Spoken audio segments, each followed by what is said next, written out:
What's going on guys, Donit here. Sa kitchen cabinet making or sa mga outdoor projects natin, hindi advisable na gumamit tayo ng mga plyboard materials. Dahil pag na-expose ito sa moisture, madali itong masira. Pero mayroon kasi ako natirang plyboard dito and lalagay ko to sa undersink ng kitchen namin. And pansamantala, ito ang gagamitin ko.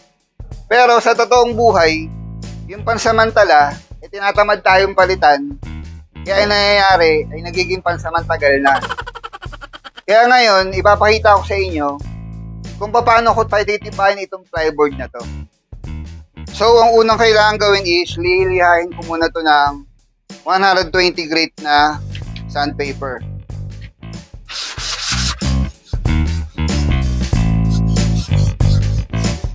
And then, after na natin siyang maliha, applyan natin to ng lacquer primer.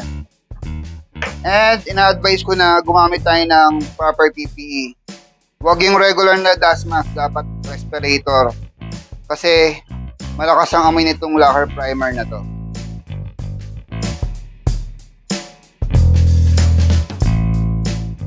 Then after it was dried, and antaling matuyo ng lacquer primer na ginamit natin,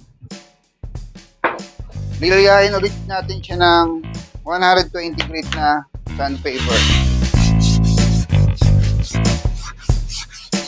So ngayon tapos na natin itong maliha, and make sure na wala na yung pagka-powder nung primer niya, no? Kailangan malinis siya bago natin i-apply yung susunod na gagamitin natin, which is the Davis Homebody Polyester Body Filler, na siya ang magpapatibay ng project na to. Ngayon kung nahihirapan kayo mag-apply ng body filler, no, may separate videos ako nito para malaman nyo kung paano.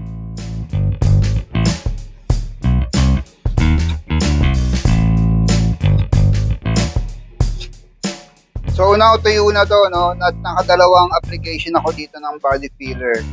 And naliha ko na rin to. Sa pagliliha, no, meron na akong basahan dito. Pinupunasan ko muna siya ng basahan, then siya ako lilihahin para hindi mag-build up yung body filler natin dito sa sandpaper. No, kaya maganda i-wet sanding natin.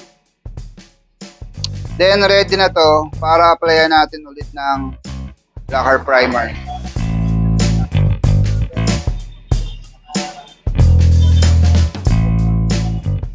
So now completely dry na siya, no? And lilihain ko na siya ngayon ng 220 grit na sandpaper. So now tapos ko na siyang maliha, and again dapat malinis yung surface natin, no? And gagamitan ko na siya ngayon ng aqua glossy na white. So water based siya, kaya hindi na natin kailangan ng respirator. Pero baka magtaka kayo bakit water based yung gagamitin ko, lacquer ang ginamit ko kanina. So okay lang yun, no? Ang rules of thumb naman is dapat mas matapang yung base kaysa sa top coat, no? Sa ganitong para hindi siya magre-react. So mag top coat na tayo. So eto guys, to naka 2 coats na ako, and in between coats niliha ko to ng 220 grit na sandpaper.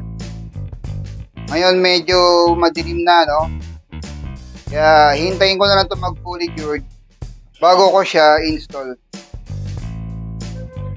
One eternity later. So guys, I'm back, no? And about 3 weeks ago, na-install ko na yung shelves na yun para sa undersink ng kitchen cabinet namin. And hindi ko na pinakita sa inyo dahil hindi naman yung topic natin, no? And may mga materials ako dito na in-experiment, no?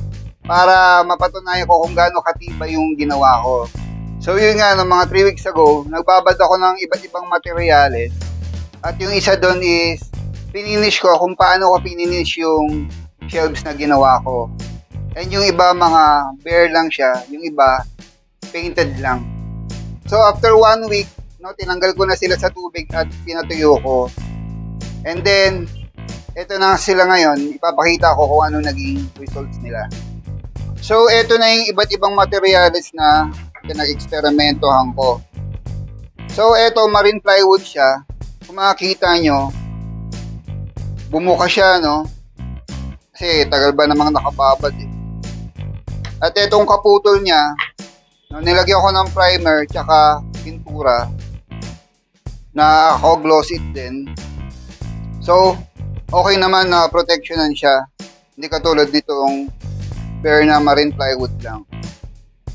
And etong marine plywood na to, na 1/2, no, Santa Clara to eh, no? Matibay din talaga yung Santa Clara, no? Walang nangyari sa kanya. And eto naman, plyboard, no? May primer to tsaka may paint na ako gloss it. Pero, yun nga, wala siyang body filler. Pero kung makita nyo, yun, no, nag-penetrate pa rin. Hindi ko siguro na silang maayos, pero yun, may damage siya. And eto naman yung bare lang, no, bumuka rin. And eto yung with body filler na plyboard. No, kung ano yung ginawa ko dun sa project ko, no, ganito rin yung ginawa ko sa kanya. And kung makita nyo, no, sabay-sabay nakababad itong mga to. Pero, wala nangyari sa kanya, walang bumuka, straight pa rin, no? Buong buo pa rin siya. So, alam kong tatagal yung ginawa ko dun sa kitchen namin, no?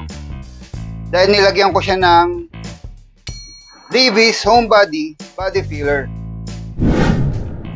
So, imagine niyo na lang, no? Ito yung pinangmamasili sa sasakyan. Nauulan na naaarawan, pero matibay pa rin. Again, thanks for watching. Keep safe and see you on the next one.